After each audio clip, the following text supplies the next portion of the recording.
Disclaimer: ang kwentong ito ay hango sa totoong karanasan ng isang binatang albularyo na may kapatid na engkanto.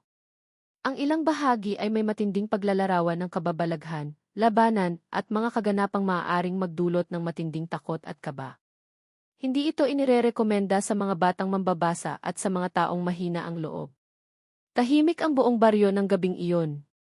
Tanging huni ng mga kuliglig at mahinang ihip ng hangin mula sa kagubatan ang maririnig. Sa di kalayuan, dumadagundong ang alon ng ilog na dumadaloy sa likod ng aming bahay, isang tunog na matagal ko nang nakasanayan mula pagkabata. Ngunit sa gabing iyon, may kakaibang lamig sa paligid. Para bang may matang nakamasid sa akin mula sa dilim. Ako si Elias, isang binatang albularyo na lumaki sa piling ng aking lola sa baryong napapalibutan ng kakahuyan. Kilala ang aming angkan bilang mga manggagamot, hindi lamang ng sugat o sakit ng katawan, kundi pati ng mga sugat na dulot ng mga nilalang na hindi nakikita ng ordinaryong mata. Bata pa lamang ako, alam ko na nakakaiba ako sa ibang kabataan. Hindi dahil sa may kakayahan akong gumamot kundi dahil may kasama ako sa buhay na hindi kayang makita ng iba. Si Lucio, ang kapatid kong matagal ko nang alam na hindi karaniwang tao. Noong una, akala ko'y bunga lamang siya ng aking imahinasyon. Isang kaibigang bata na palaging naroon tuwing ako'y nag-iisa. Magkaedad kami sa anyo, pareho ng boses, at pareho ng hilig sa pakikipagsapalaran. Ngunit lumipas ang mga taon, napansin kong walang ibang nakakakita sa kanya maliban sa akin. Wala ring nakakakilala sa pangalan niya sa buong baryo. At higit sa lahat hindi siya tumatanda. Ayon sa lola ko, may mga nilalang na nakikisalamuha sa tao para magbantay, magturo, o magbigay babala. Pero may babala rin siya, huwag kang masyadong magtiwala sa mga hindi mo kauri. Kahit pa tinatawag mo silang kapatid. Ang baryo namin ay isang maliit na komunidad na nakatago sa gilid ng kagubatan. Dito, buhay pa rin ang mga alamat tungkol sa mga aswang, tikbalang, kapre, at engkanto. Para sa iba, katang-isip lamang ang mga iyon. Pero sa akin hindi. Sapagkat ilang ulit ko nang nasaksihan ang kanilang presensya. Minsan sa anyo ng mga matang kumikislap sa dilim, minsan sa yapak na wala namang taong naglalakad, at minsan sa mga sigaw na naririnig ko tuwing hating gabi. Ang lola ko ang unang nagturo sa akin ng sining ng panggagamot, mula sa mga halamang gamot, hanggang sa mga dasal at orasyong ipinapasa lamang sa mga karapat-dapat. Hindi madaling maging albularyo. Kailangan mong harapin hindi lang ang sakit ng tao, kundi pati ang galit ng mga nilalang na nananakit sa kanila. At sa bawat gamutan, laging may kapalit lakas, oras, o minsan, bahagi ng iyong kaluluwa. Ngunit sa lahat ng natutunan ko, wala ni isa ang nakapaghanda sa akin para sa mga susunod na mangyayari. Noong gabing iyon, habang nakaupo ako sa harap ng lumang mesa at pinipili ang mga tuyong dahon ng sambong, biglang lumitaw si Lucio mula sa dilim ng kusina. Nakangiti siya, pero may lungkot sa kanyang mga mata. Elias, mahina niyang sabi, malapit na sila. Napahinto ako. Sino? Hindi siya sumagot. Sa halip, tinapik niya ang balikat ko at lumingon sa bintana. Doon, sa kabila ng dilim, nakita ko ang dalawang matang kumikislap, mapula, parang nag-aapoy. At bago pa ako makapagsalita, bigla na lang naglaho si Lucio, para bang tinangay ng hangin. Kinilabutan ako. Hindi ito unang beses na may ganitong babala si Lucio, pero ngayon ay may kakaibang bigat sa boses niya. Para bang alam niyang may mangyayaring hindi na mababago. At doon nagsimula ang kwentong ito, ang gabing mapipilitan akong harapin ang pinakamalaking laban ng buhay ko, kasama ang kapatid kong hindi tao. Sa mga susunod na bahagi ng aking salaysay, ikukwento ko ang lahat, mula sa aking pagkabata, kung paano ko natuklasan ang tunay na katauhan ni Lucio, hanggang sa huling laban na halos kumitil sa aming dalawa. Hindi ko ito isinusulat para takutin kayo, kundi para magbigay babala, sa mundong ito, hindi lahat ng kapatid ay galing sa sinapupunan ng ina. At minsan, ang pinakamalapit sa atin sila rin ang magdadala sa atin sa pagitan ng buhay at kamatayan. Lumaki ako sa isang baryong tila nakalimutan na ng modernong panahon. Wala pang kuryente noong ako'y bata. Ang liwanag namin tuwing gabi ay lampara at apoy mula sa kalan. Ang mga kalsada, puro lupa at damo. Sa paligid, puro punong kahoy at matataas na talahib na parang nagbabantay sa baryo. Dito ako isinilang at dito rin ako unang nakaramdam na kakaiba ang buhay ko. Pagkatapos pumanaw ng mga magulang ko dahil sa isang misteryosong sakit, si Lola Iska ang umampon sa akin. Kilala siya sa buong baryo bilang pinakamagaling na manggagamot. Ang mga tao'y dumadayo mula sa malalayong lugar para magpagamot sa kanya, mula simpleng lagnat hanggang sa mga sakit na pinaniniwala ang gawa ng kulam o engkanto. Bata pa lang ako, lagi na akong kasama ni Lola sa tuwing may magpapagamot. Elias, tandaan mo, lagi niyang sinasabi, ang halamang gamot, parang tao rin yan. Kailangan mong kausapin, pakiusapan at pasalamatan bago mo gamitin. Hindi ito basta pinitas lang. Tinuturuan niya akong kumilala ng dahon ng sambong, tanglad, lagundi at pati na rin mga masrere na halaman tulad ng balat ng puno ng bitaog at ugat ng anahaw. Pero bukod sa mga aral tungkol sa gamot, may isa pang bahagi ng buhay ko na mas misteryoso, ang pagkakaroon ko ng isang kapatid na hindi kilala ng kahit sino sa baryo. Una ko siyang nakita nang ako'y 7 taong gulang. Nasa gilid ako ng ilog noon, naglalaro ng kahoy na parang bangka. Biglang may batang lalaki na sumulpot mula sa kabilang pampang. Maganda ang ngiti niya, maputi ang kutis at maliwanag ang mga mata. Ano nang laro yan? Tanong niya. Bangka, sagot ko. Pwede bang sumama? At mula noon, halos araw-araw na kaming magkasama. Ang pangalan niya ay Lucio. Magaling siyang magkwento tungkol sa mga lugar na hindi ko pa naririnig, gaya ng hardin na puno ng bulaklak na nagliliwanag sa gabi at ilog na dumadaloy pa itaas. Madalas, iniisip ko na baka nag-iimbento lang siya ng mga kwento. Pero minsan, napapansin kong may mga bagay siyang alam na imposibleng malaman ng isang ordinaryong bata. Isang hapon, habang naglalaro kami sa gilid ng kagubatan, napansin kong bigla na lang siyang nawala. Wala man lang yabag o kaluskos. Paglingon ko, naroon na siya sa kabilang dulo ng bakuran, nakatayo at nakangiting parang walang nangyari. Ang bilis mo naman tumakbo, sabi ko. Hindi siya sumagot. Tinitigan niya lang ako, tapos bumulong, hindi ako tumakbo. Pag-uwi ko, kinuwento ko kay Lola ang tungkol kay Lucio. Tahimik lang siya habang nakikinig, pero napansin kong may bahagyang kaba sa mukha niya. Anak, sabi niya, hindi lahat na nakikita mo ay pareho ng nakikita ng iba. May mga kaibigang dumarating sa atin hindi para maglaro, kundi para may ituro. Hindi ko agad naintindihan ang ibig niyang sabihin. Para sa akin noon, basta may kalaro ako, masaya na ako. Lumipas ang mga taon, mas lalo akong nahilig sa panggagamot. Tinuturuan ako ni Lola kung paano magbasa ng mga dasal para sa mailagnat, para sa natapilok, at para sa mga taong inaatake ng mga nilalang sa gabi.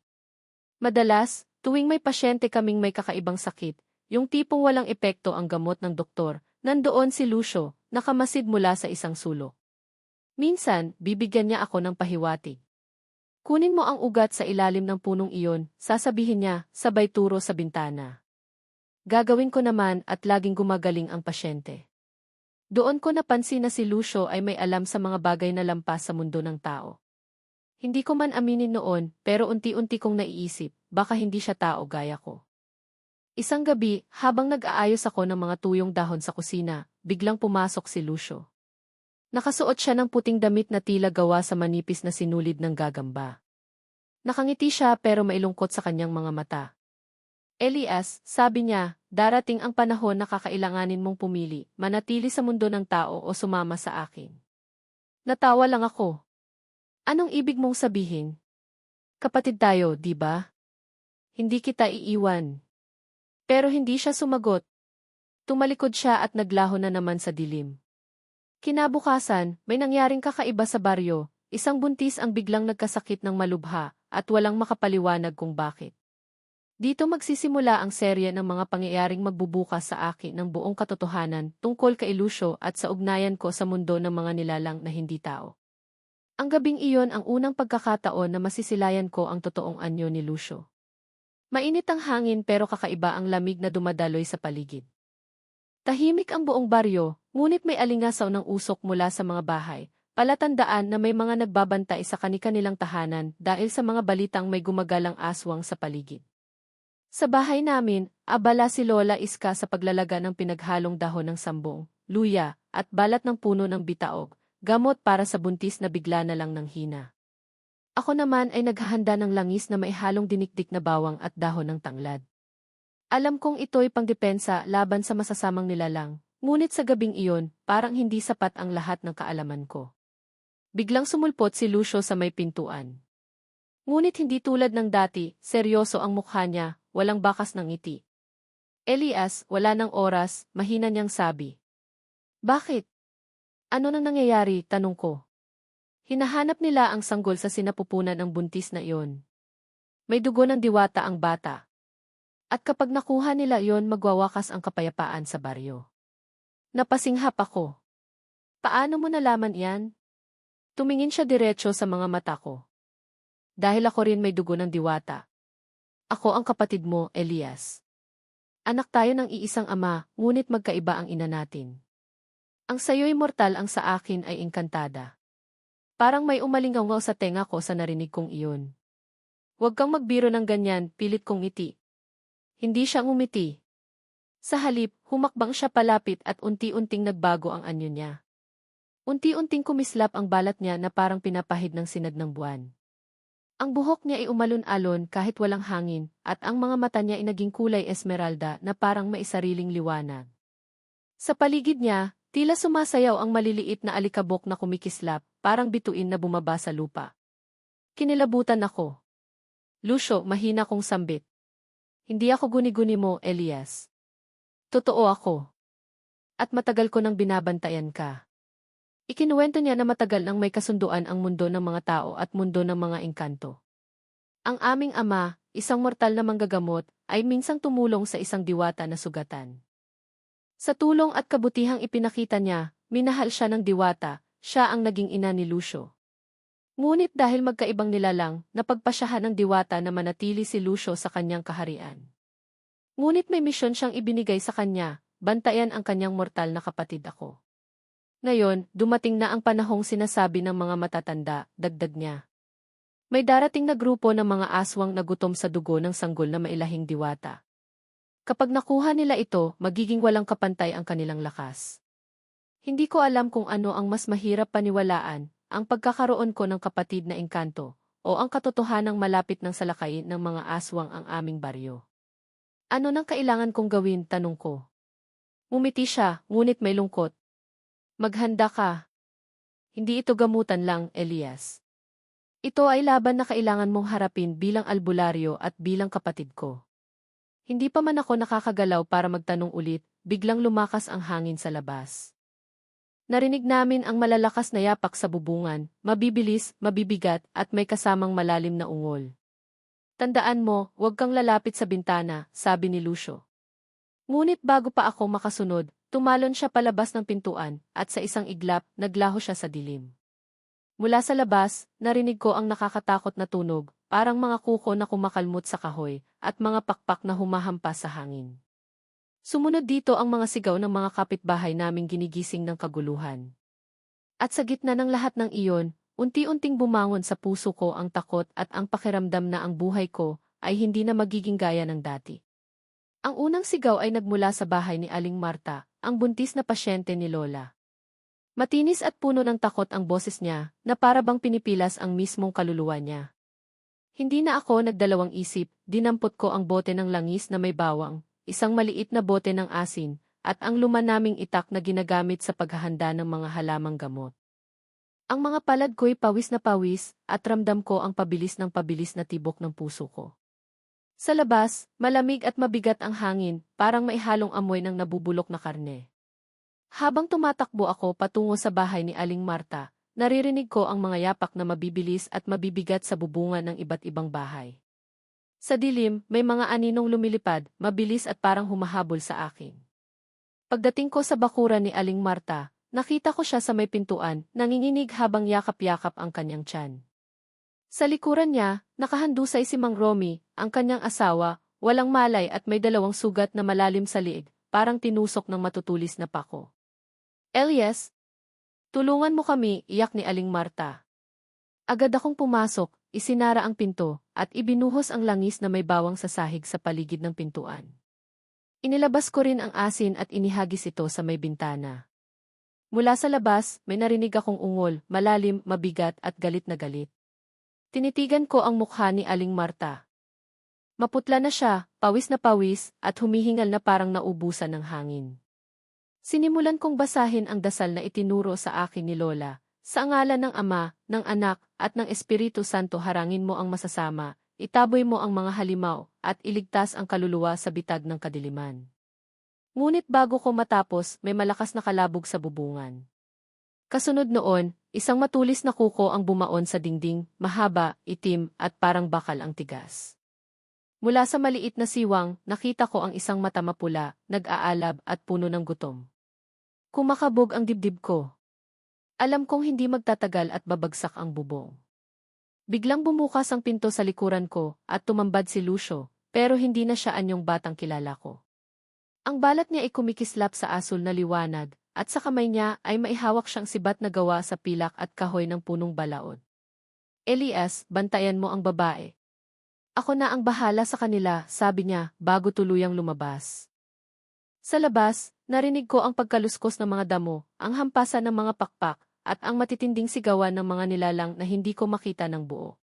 Sumilip ako sa maliit na bintana at muntik nang tumigil ang paghinga ko. 3, 4 hindi, 5 ang mga aswang na pumapalibot sa bahay. Ang balat nila ay kulay abo, ang mga mata ay nagliliyab sa pula, at ang mga bibig nila ay puno ng mahahabang ngipin na parang pangil ng aso. Si Lucio, mabilis na kumikilos sa gitna nila. Sa bawat hampas ng kanyang sibat, may 1 o 2 aswang ang sumisigaw at tumatalsik palayo, natutunaw ang balat na parang sinusunog. Ngunit kahit anong galing niya, alam kong hindi matatapos ang laban kung mag-isa lang siya. Huminga ako ng malalim at kinuha ang itak. Lumabas ako ng bahay at sinalubong ang isa sa mga aswang na papalapit. Nang tangkain niyang sumunggab, agad kong isinugod ang bote ng langis at ibinuhos sa kanyang mukha. Sumigaw siya ng malakas, at bago pa siya makabawi, tinaga ko ang kanyang balikat hanggang sa halos maputol ang kanyang braso. Magaling, sigaw ni Lucio habang tinataboy ang 2 pang nilalang. Huwag kang lalapit ng walang depensa. Ang hangin ay puno ng amoy ng dugo at usok mula sa nasusunog na balat ng mga aswang. Naririnig ko rin ang mga kapitbahay naming nagsisigawan at nagsasara ng mga pintuan.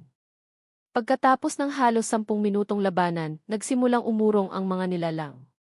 Isa-isa silang lumipad palayo, iniwan ang dalang kaguluhan. Si Lucio ay huminto lamang nang makasiguro siyang wala ng panganib sa paligid. Pagbalik namin sa loob ng bahay, nakahiga na si Aling Marta. Mahina pero ligtas ang kanyang pulso. Ngunit si Mang Rome wala na. Tinakpan ko ang kanyang katawan ng kumot habang si Lucio ay tahimik lang na nakatingin sa amin. Hindi pa tapos to, Elias, mahina niyang sabi. Babalik sila. At mas marami pa sila sa akala mo. At sa gabing iyon, alam kong hindi na lang ako basta manggagamot. Ako na rin ang magiging sundalo ng baryo laban sa dilim. Makalipas ang ilang araw mula sa unang pag-atake, nanumbalik ang katahimikan sa baryo, pero ramdam ko, hindi iyon tunay na kapayapaan. Ang mga aso ay madalas tumatahol sa 10 oras ng gabi, ang mga ibon sa gubat ay biglang lumilipad palayo na parang may tinatakbuhan, at ang hangin ay may kakaibang bigat, tila ba may nagbabantay sa bawat galaw namin. Si Lucio ay madalas nawawala. Alam kong nagbabantay siya sa kagubatan, pero hindi niya sinasabi kung ano ang tunay niyang nakikita. Kada gabi, bago ako matulog, lagi niyang sinasabi, maghanda ka. Hindi pa ito tapos. At dumating nga ang gabing iyon. Wala pang 9:00 ng gabi nang may marinig kaming sigawan mula sa kabilang dulo ng baryo. Tumakbo ako, dala ang aking itak, bote ng langis at asin.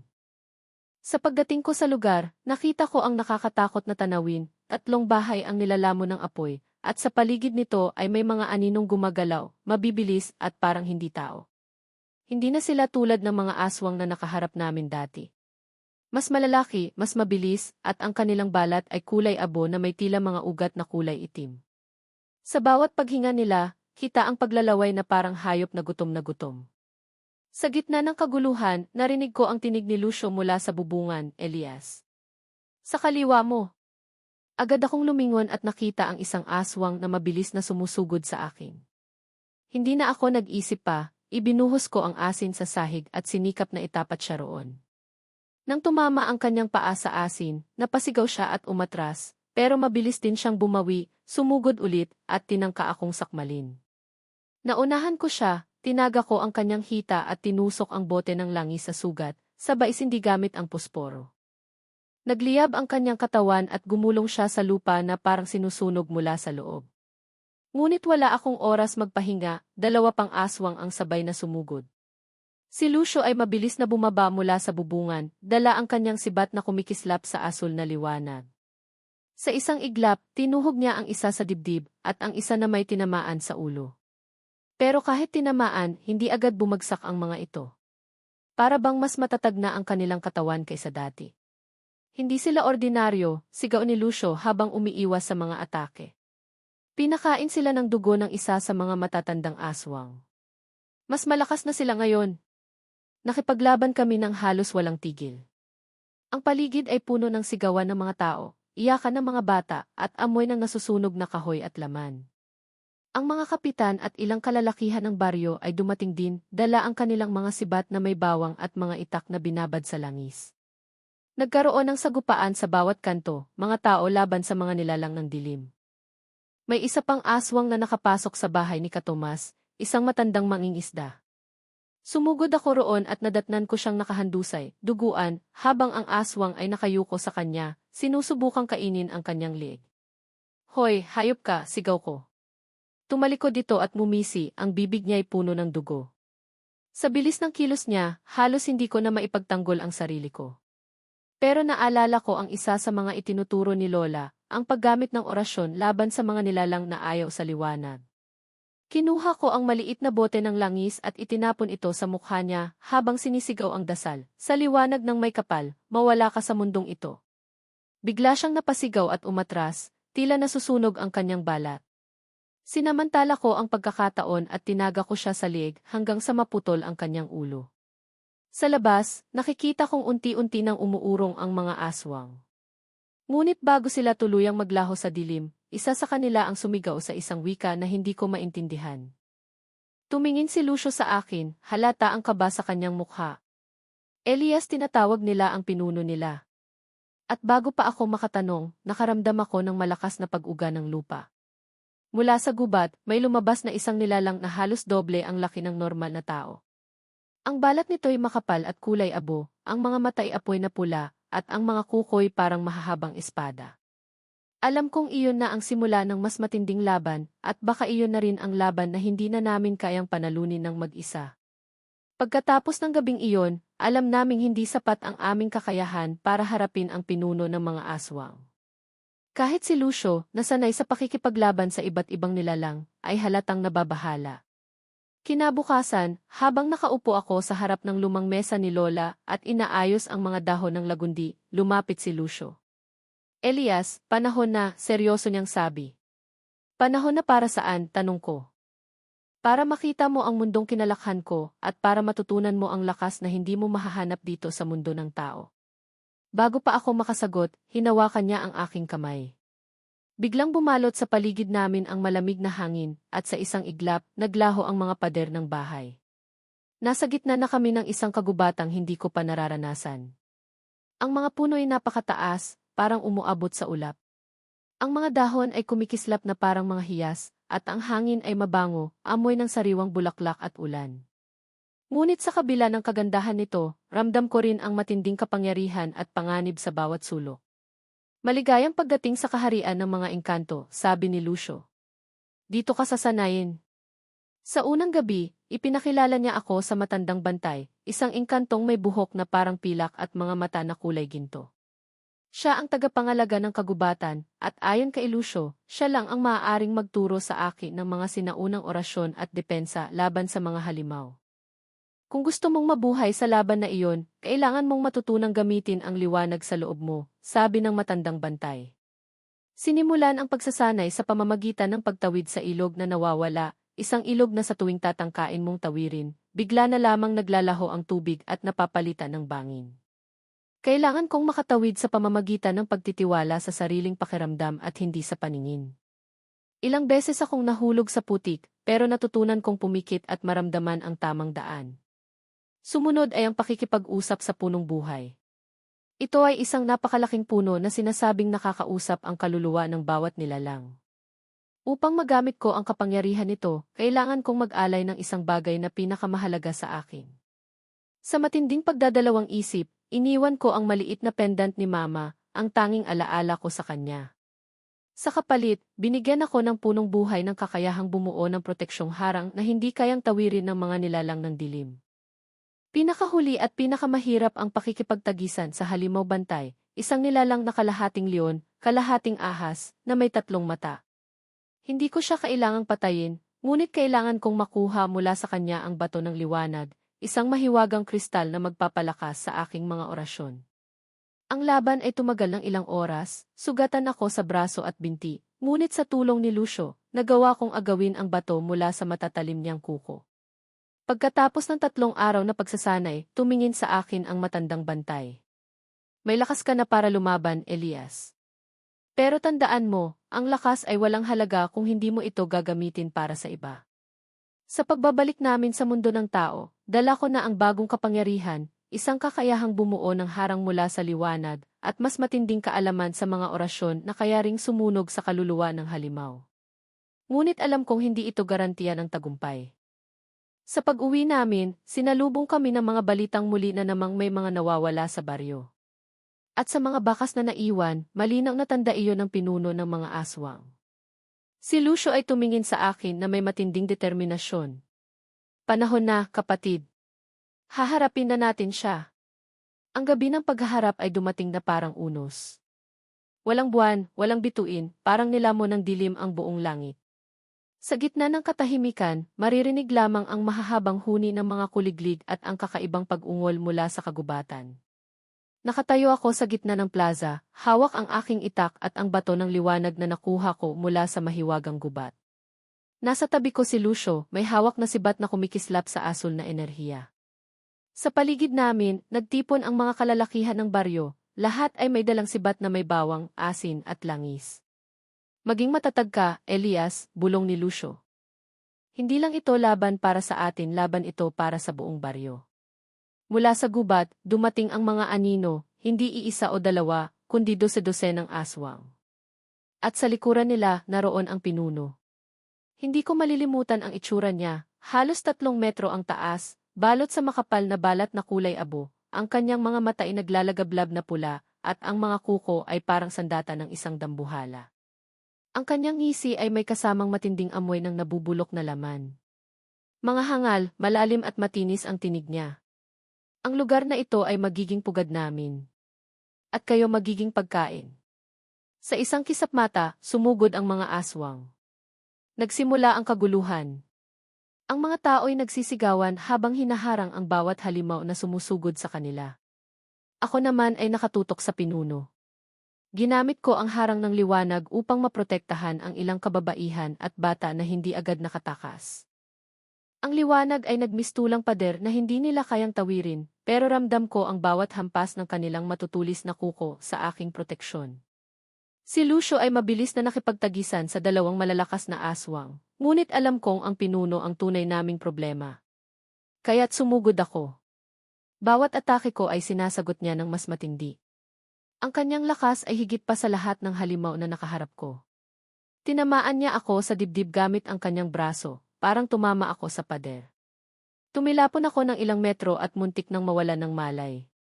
Elias, sigaw ni Lucio habang sinusubukang lapitan ako, ngunit hinarang siya ng 3 aswang. Sa puntong iyon, naramdaman ko ang bato ng liwanag sa aking palad. Pinikit ko ang aking mga mata at naalala ang sinabi ng matandang bantay, kung dumating ang oras na wala ka ng lakas, hayaang dumaloy ang liwanag sa lahat ng iyong dugo. Ngunit mag-ingat, ang paggamit ng lahat ng iyon ay maaaring kunin ang iyong buhay. Tumayo ako, hawak ang bato at nagpasya.